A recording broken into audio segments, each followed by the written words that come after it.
This is episode 33 on the Live Blissed Out podcast. Did you know that the oldest and most productive cork oak in the world is the Whistler tree in Águas de Moura in the Alentejo region in south of Portugal? It averages over a ton of raw cork per harvest about every 9 years. That's enough to cork 100,000 bottles. And now for our listener spotlight. Hey, Marissa, it's Liz Wendling. I saw the little send voicemail icon and thought I would tell you personally that I really enjoy your podcast and you have great guests and you do a wonderful job. You stay safe and healthy. Take care. Bye. I'm thrilled that you're enjoying the podcast, Liz. Thanks for calling in and sharing your feedback. Hello, action takers.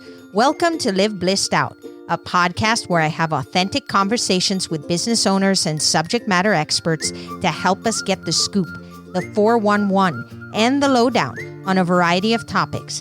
Tired of hesitating or making decisions without having the big picture? Want to be in the know? Then this is the place to go. I'm your host, Marissa Houston, helping achieve bliss through awareness and action. Thanks for joining me. The information, opinions, and recommendations presented in this podcast are for general information only, and any reliance on the information provided in this podcast is done at your own risk. This podcast should not be considered professional advice. My guest is Nina Anderson, Senior Executive Director of Wine Shop at Home. In 2008, Nina took a risk, left the corporate world behind, and began her personal journey in direct sales, which is something that she'd never done before. Through her hard work, a few bumps in the road, and a little outside help, she built a successful six-figure income and business. Wine Shop at Home is a whole new way to learn about, experience, and shop for great wines. Headquartered in the famed Napa Valley, they are the only direct seller to offer their own exclusive artisan wine brands available nowhere else on earth. Their independent wine consultants throughout the country present in-home wine tastings, where guests can taste their wines and learn about, experience, and buy wines directly from the winery. For more information, visit wineshopathome.com. Today's episode is sponsored by Audible, where you can find audiobooks and exclusive Audible originals. Just head over to my personal link at audibletrial.com/liveblissed to receive your 30-day free trial, a free audiobook of your choice, and a commitment-free guarantee. Check out Superfans, the easy way to stand out, grow your tribe, and build a successful business by Pat Flynn. You can also click on the link in the show notes to let Audible know I sent you and help support the show. Thanks to Audible for sponsoring this episode and allowing me to share this great offer with my listeners. Hey, Nina, it's so great to have you here today. Thank you. I am so excited to be here today. Well, I am really looking forward to learning more about wine from you because I'll be honest, I really don't know much about it and it is kind of intimidating for me. I know that I've experienced occasions where I like to give wine as a gift, and when I go searching for it, I get so overwhelmed. You go to the store and you try to make the right choice and you don't even know what the right choice is. And then the same goes when I go out with friends and they're wanting to order a bottle of wine and everybody's confused going, okay, what will pair well with this? How do we even know? And so I know there's a lot of confusion out there in terms of how to make the right choices. So what exactly makes wine different from each other? You know, there's a lot of things that play into that, and it's actually kind of fun. You know, first I want to say I'm a total wine lover. I love to learn about wine and I love to talk about wine. So I'm just excited to be able to share these questions and make wine less intimidating for people because let's face it, it's just wine after all. And it's meant to be a fun product to gather people together and have some enjoyable conversation over meals, celebrations, etc. with each other. So I think this is a really, really good question of what makes wine different from each other. There's a lot of factors that go into that. The region where the wines may come from, where the grape has been grown. If it's a hotter region, then the wine can tend to be a little bit of a sweeter taste to it. If it's a cooler region, like close to the ocean or something like that, it can tend to be a little bit on the drier side. So the region does play a part in it. Even if you have, let's say, for example, a Chardonnay grape. Chardonnay grapes can come from two different regions and have two different flavor profiles based on the region. And then again, how it was produced as well. So I always say to people when they say, oh, I don't like Chardonnay or I don't like Merlot, I kind of ask them, take a step back, because it's just like growing a garden in your backyard. Every year, if you grow tomatoes, for example, it's going to be different year after year based on the yield, the weather, the growing season in general. Everything's going to play a factor into it. And the same thing happens with grape growing. So the different regions where these grapes come from are going to create different flavor profiles to the grape. So you might not like a dry Chardonnay, but you might like a fruit-forward Chardonnay. So what does that mean? When you get into the production process of the wine, wines can be either produced in stainless steel tank. When they are produced in stainless steel tank, what you're going to get is more of a fruit-forward taste on the wine. You'll taste more of the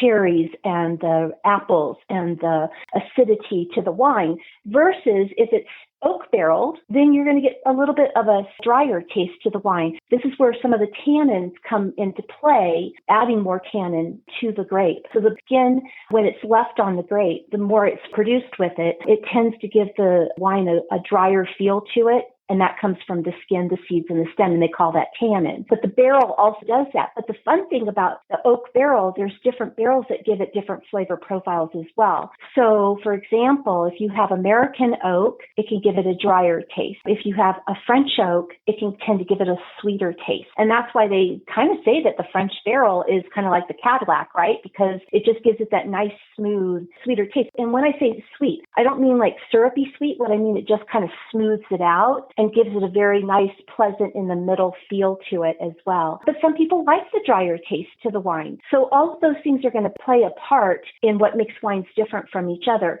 And then the other thing, too, that's going to help is the blending. So in the United States, for example, in order for a wine to be called a Merlot, 75% of the grape in the bottle needs to be Merlot grape. The other 25% can be a blend of other grapes, and they don't really have to tell you what it is. Some of the winemakers don't want to let you know what they're blending their wines with, because it's like their secret recipe. And that's the big thing that you have to remember with wine, is that it is like a recipe. It's like a chef putting something together. And again, that's why no two wines are exactly the same. I had the pleasure a few years ago to participate in a blending competition, and it was super fun. They gave us 5 little vials, and we had to come up with our own blend, and then we had to enter our final product into a blind tasting. And I was just shocked to realize that even 1% could make a huge difference in the taste of the wine. Same thing like if you have a Napa Valley wine, 75% of the grape must come from Napa Valley to qualify being called that. So all these things do play big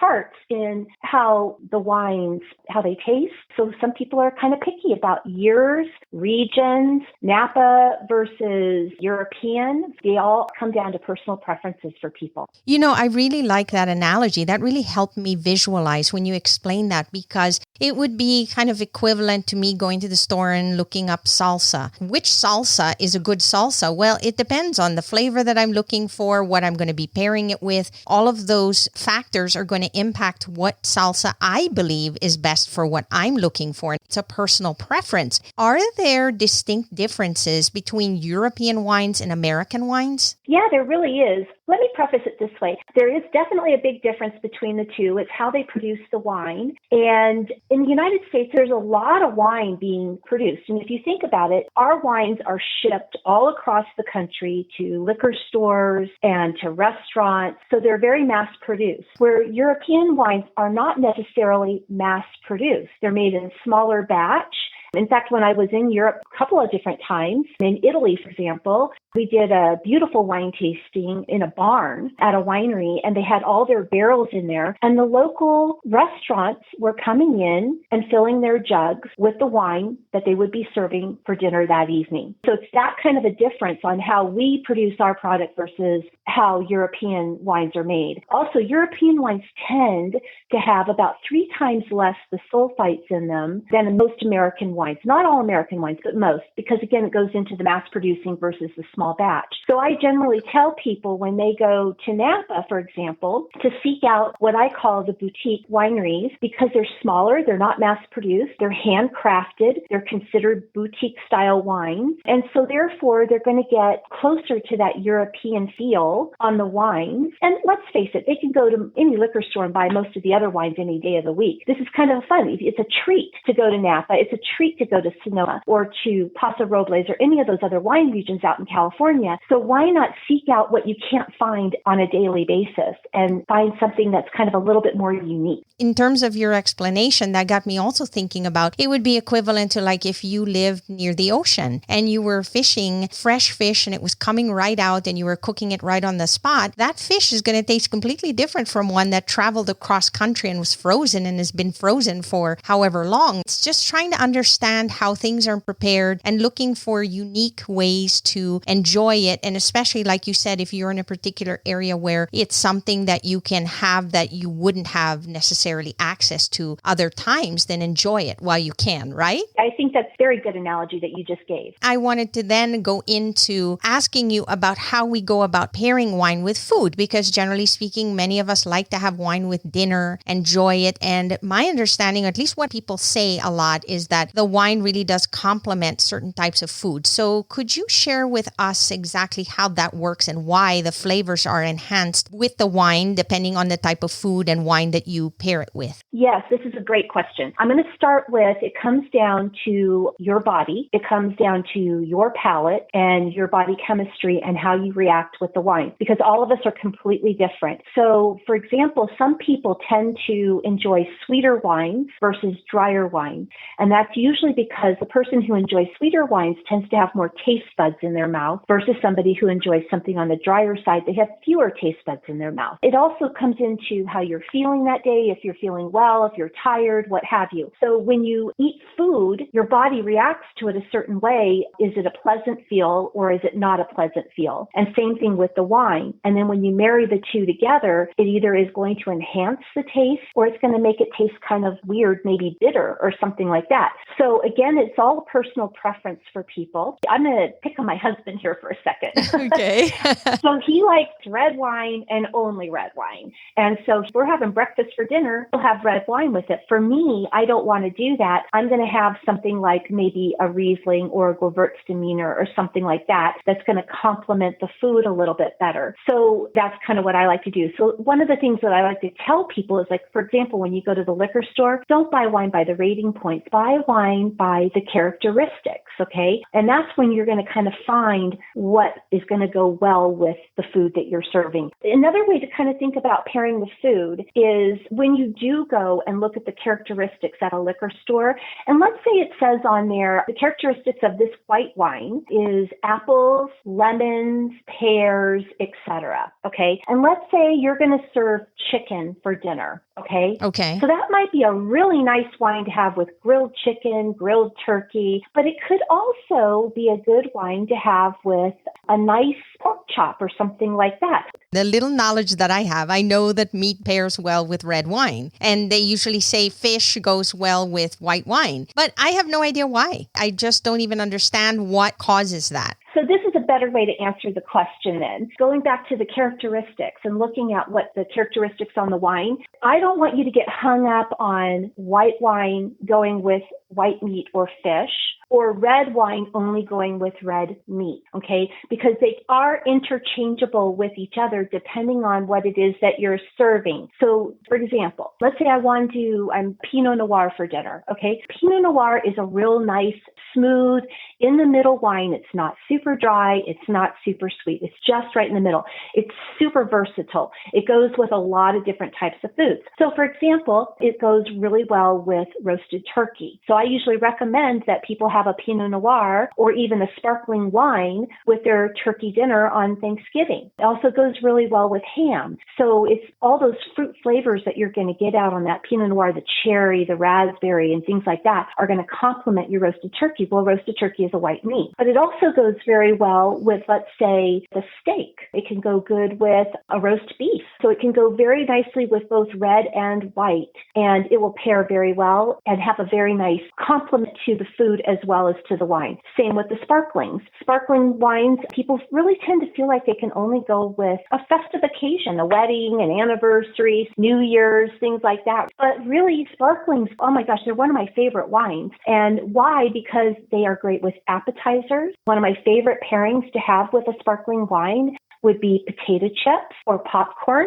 It's just because of the salt on it goes really nice with the sparkling. If you do an appetizer, it will go great with shrimp cocktail. It can go good with a veggie tray with hummus and things like that. And then you can also serve it, like I said, with a roasted turkey, grilled chicken, any of that. So it can be served with your dinner. And it can also be served as a dessert wine with a fruit pie, chocolate mousse with raspberry sauce on the top. Again, it's kind of going back and looking at the characteristics and seeing what your palate agrees with. Let's say you like apple. Let's say you like cherries. If you like acidity, then you would look for those characteristics on the wine. If you like things on the drier side, then you would go back and look at tobacco, leather, vanilla, spice. All of those things are going to make a difference, and you're going to resonate more with the wine and choose the one that goes better with how your palate is, and then probably with the food that you're trying to pair it with at the same time. I think that's a great point. And the thing is, how do you even know if you like something if you've never tried it? Even though you lean towards, let's say, I like fruity stuff, that may not translate. First off, I think we shouldn't be fearful of trying different wines to kind of determine what our taste is. But I think one of the challenges that we have is when we go to the liquor store, we're so overwhelmed by choices. And the other thing is, and I'm speaking for myself here, I don't know the difference between a Merlot and a Pinot Noir or a Pinot Grigio. We hear the names, we hear the terms, but I really don't know what the difference is between one or the other. So one of the things that happens then is I get stuck. Like I stand there going, oh my gosh, I don't want to make a mistake when I pick the wine. What if I don't like it? I'm going to spend X amount and now this wine is not going to do anything for me. And I think that goes to our heads. So are there any tips you can share with us to kind of help us feel more comfortable making those choices when we do go get some wine? So first of all, about 80% of all people buy wine exactly the same way because nobody wants to make a $20 mistake. So what they do is they go, and I call it standing there at the wall of wine. And if you kind of can visualize my granddaughter, who's 3.5 years old, she stands there and she kind of goes back and forth on each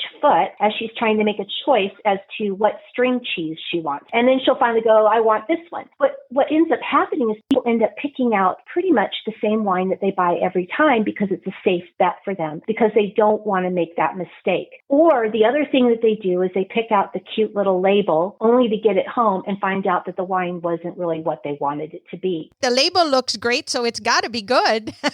Right, exactly. So I'm going to go back to the characteristics again. So a lot of times what you'll see in the liquor stores, you're going to see rating points, 91 points, 92 points, etc. I want you to visualize this the same way as a movie critic. So a movie critic goes and watches the movie, and they come back and they say, oh my gosh, this is the greatest movie next to sliced bread. You guys got to go see it. Then you go see it, and you're like, I'm not really sure what I got. What was the big deal about that movie? It wasn't what I thought it was going to be. Right. It wasn't exactly my cup of tea. So this is where you have to sit back and think about what is it that you enjoy when you're tasting food, when you're tasting wine. What are the things that you love most about it? Do you like sweet things? Do you like smooth things? Do you like dry things? What kind of flavors do you like when you're tasting? I love fruit pie, for example. I'm not much of a chocolate eater, but I love fruit pie. So I love anything that is fruity with cherry pie, apple pie, etc. So if you kind of take that analogy and think about it a little bit, then you take that with you when you go to the liquor store, and then you start reading those characteristics, and that's what you start looking for. If you love sweet wines, then you probably know that you're going to like a Riesling or a Gewürztraminer or something like that. But there is a sweet category in the liquor stores. There are the blend categories. There is the European categories. So migrate towards the category that you're comfortable with, and then start reading the characteristics and start looking at what is going to resonate with what you enjoy tasting. Don't worry about so much of what it's a Merlot or a Pinot or something like that. Start with the characteristics, and I think you're going to find some really good choices there. It's a mindset thing. I think we get intimidated by wine because it's very diverse and it's so flavorful and wonderful to enjoy that leads us to having to make choices, and it feels very stressful. A lot of times we enjoy wine with people. It's a celebratory thing that we do. We spend time with friends and family and we have a bottle of wine, and we want to make sure that that wine is something that everybody enjoys. If we were to have a celebration, let's say with other people, or let's say we were buying wine as a gift, what is a safe bet that we can look for so that we're not going too extreme one way or the other, and that most people will enjoy whatever it is that we decide to bring? So I think safe bets are going to be not sweet and not dry. What you're going to want to do is go with what I call something in the middle, which would be your smooth wines that have some great fruit forward feel to them. And that can be both white and red. Let's face it, not everybody likes sweet, not everybody likes dry, but that can deal with what's right in the middle. And same with when you take it to a dinner party, what you pick out in that middle is probably going to pair with just about anything that they're going to be serving. So safe bets could be anything like right now, rosés are super, super popular. And some people equate rosés with all sweet, and they're not. So you can get some nice rosés that are right in the middle. They might be a blend of a Pinot Noir, or they might be derived from a Syrah. You could also go with the Sauvignon Blanc or a Pinot Grigio. They're not too dry, not too smooth. They've got some nice citrus, apple, pear.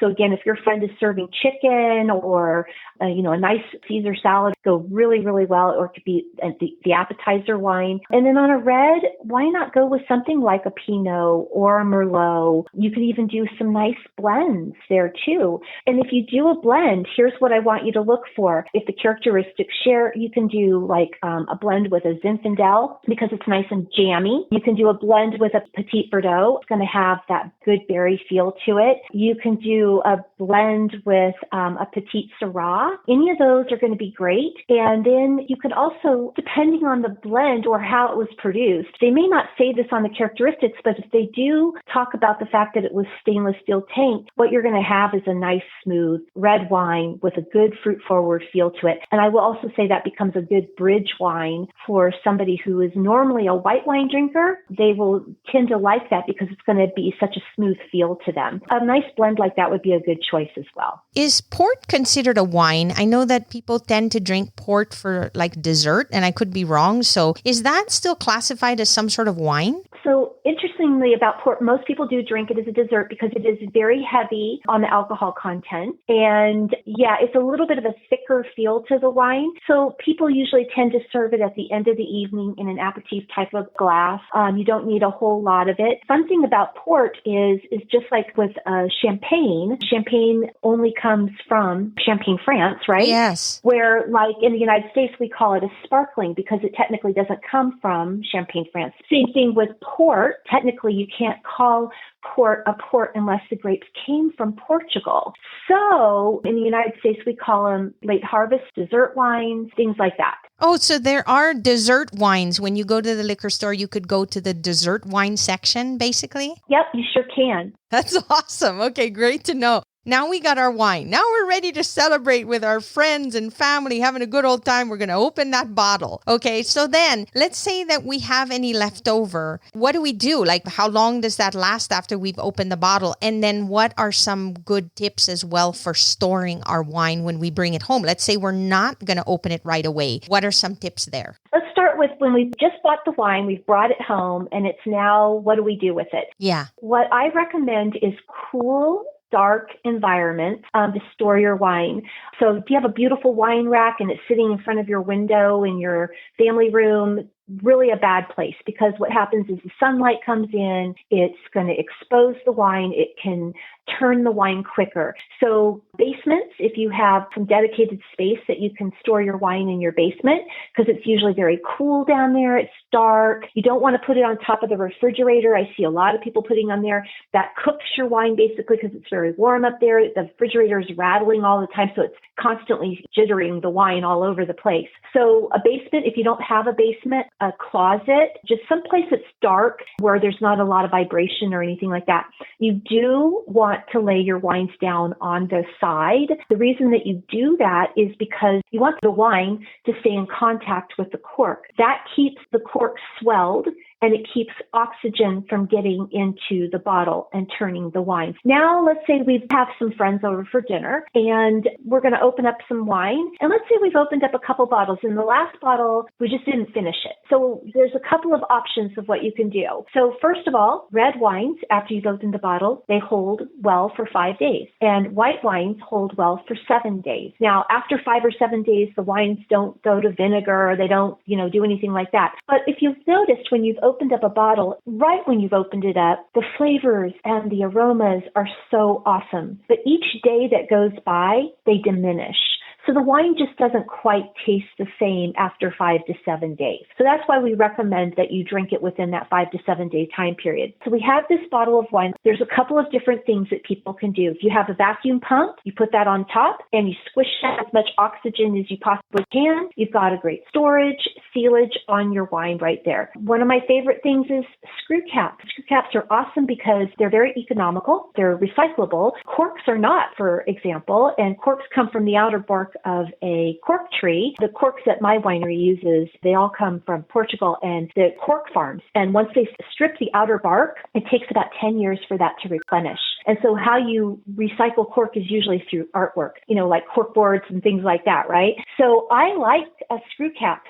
Again, you've got a really great sealage on there. Now, if you use the vacuum pump or the screw cap, you don't need to worry about laying the bottle down on its side. But let's say you don't have either one of those things. You stuff the cork back in the bottle, okay? Okay. If you stuff the cork back in the bottle, what I want you to do is lay the bottle back down on its side, all right? Because I want the liquid to come reconnect with the cork, re-swell the cork so that we can try and keep as much oxygen out of the bottle as possible. Whether it's white or red, you put the wine in the refrigerator because this now slows the aging process down and it will help it to hold the 5 to 7 days. Next day you come home, let's say you're ready to finish off the wine, you just pull it out of the fridge. If it's a red wine, let it sit for 30 minutes on the counter and it will get a great serving temperature for you. If it's a white wine, I like to let it sit for about 15 minutes because what you'll do is you'll take that minerality off the taste and you'll taste the fruit on the wine instead. And now you can finish the rest of your wine. All right, let's just play devil's advocate.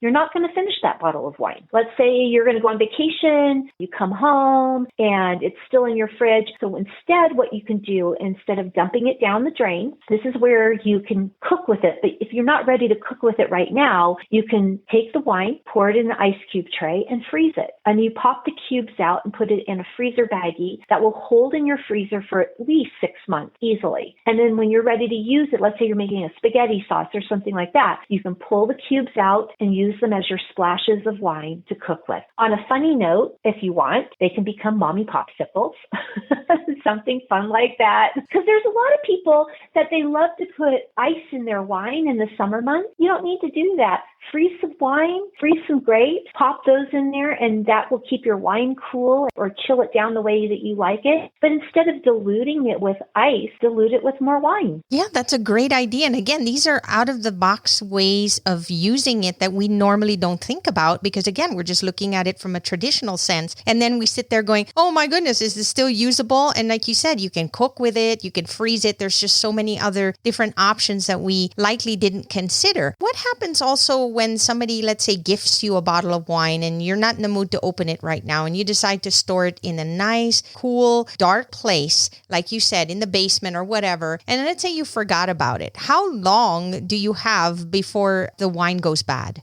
Well, this is the big magic question for everybody. Well, it's good to know I'm not the only one wondering that. Yeah, because there's really no way for any of us to know exactly when the wine is going to peak. I can give you some standards, but again, it's going to depend on how you store it and those types of things that we already talked about. On average, let's start with a sparkling wine. A sparkling wine, probably anywhere from 7 to 10 years if you keep it laid down on its side in that cool environment and keep that cork nice and wet. Then let's say a white wine. It could be a Riesling, it could be a Sauvignon Blanc, it could be a Chardonnay. It doesn't really matter. It's going to be anywhere from probably 2 years to 3 to 4 years. Okay. And then your red wines anywhere from 2 up to 10 years or longer. Now, a long time ago, we used to talk about how we could store our wines for, 15 years, etc. The way wines are made today, they're meant to be opened and drank, but you do have a shelf life on them. But don't be afraid to go ahead and open it either, because it's drinkable now. But the longer that you do let it sit, the more it's going to soften out with any tannins on it, the more the fruit's going to come out, the smoother the wine will become, and it's going to just have a better taste if you're able to let it store for at least a few months. That's very helpful, because I think that we know that wine and aging go well together. Like, we want wine to age, but at the same time, we want to make sure that it's still good. And I like the way you described it previously. It reminded me of, for example, when you open up a bottle of soda. So when you pop that bottle open, you get this carbonation that just releases. And then in time, it just starts to degrade. And so you want to definitely drink that bottle at a certain amount of time, because otherwise it just doesn't taste like it did the first day you opened it. So it's very similar to that. And that helps me understand, because I don't equate it that way. That is exactly correct. It's kind of interesting. Oxygen is your wine's friend while you're enjoying the wine. So this is why when you have a red wine, for example, you either decant it, aerate it, or if you serve it properly in a red wine glass, and you'll notice that the glasses are different. So a red wine glass is usually a very large bowl, is what they call it, with a very large nose or opening at the top. They'll tend to serve the wine to the middle of the bowl. And that's so that the large opening is so that oxygen gets into the wine. You serve it up to that spot so that you can swirl it. That's why you see people swirling it. What they're doing is they're adding the oxygen to the wine, softening the tannins, and bringing more of the fruit out so that they can taste the wine in that flavorful moment that they really like. But you get too much oxygen in the wine, it turns it. And so it starts to lose that taste and aroma. So like when people decant wine, for example, if they don't finish it, then I always tell them, don't leave it in the decanter. You've got to funnel it back into the bottle and then use the processes that I said earlier for the storage. To me, it's almost like aging a wine for a full year. And you can decant anywhere from a minimum of 1 hour up to 8 hours, just depending on how dry or young the wine is. So if you're having like a big, bold red wine with a dinner party, I would suggest put it in the decanter, and about every 10 or 15 minutes, you just start stirring it, getting that oxygen air, and you can do that hours before your dinner party. And then you've got this beautiful, beautiful, silky, smooth wine that you can serve with your meal. So Nina, how do people get a hold of you? Let's say they want more information about wine and they want to keep up to date with all the stuff that's going on, all the trends and new things that are coming down the pike. How do they reach you? Well, the best way to do that is they can go and sign up for my newsletter that is on my website. Through that newsletter, it comes out once a month, and it's a really cool newsletter because you get tips on how to pair wine. We even provide recipes for you in there. You also get kind of fun things like you can do themes and stuff like that. Like let's say you kind of are having a dinner party and everybody's coming over and you want to do, let's say, Girl Scout cookie and wine pairing fun evening or something. So we provide all kinds of fun information like that in our newsletter. And it only comes out once a month, so we're not bombarding you with too much information, but definitely it's a very colorful newsletter and it's full of great information. Great. And what is that website, Nina? It would be wineshopathome.com/Nina Anderson. Wonderful. And I will be sure to add that information in the show notes as well. Nina, I can't thank you enough. This is awesome. I learned so much. And I tell you, whenever I go into these conversations, I just get so excited because I don't know much about it. And then you enlighten me in so many ways and help me see things differently. And I'm sure my listeners are probably thinking the same thing. Thank you so much for sharing all your knowledge with us, Nina. Oh, thank you so much. I am just excited that I was able to be here. I hope that I helped some people with their wine selections and their pairing selections. It's just wine, and just don't worry about it, because if you just take a step back and do some of the tips that I gave you, you're going to end up with some great wines and enjoy them with the foods that you want to serve them with. And I just feel very honored that you brought me on to help people. Oh, it's been my pleasure, Nina. Thanks for being here. That's all for this episode of Live Blissed Out. Thanks for listening, and thanks to Nina Anderson for being my guest. If you find value in our show, please visit liveblисsedout.com to reach out, subscribe, and share on social media. This show is made possible through listeners like you. Thank you. So long for now, and remember to keep moving forward.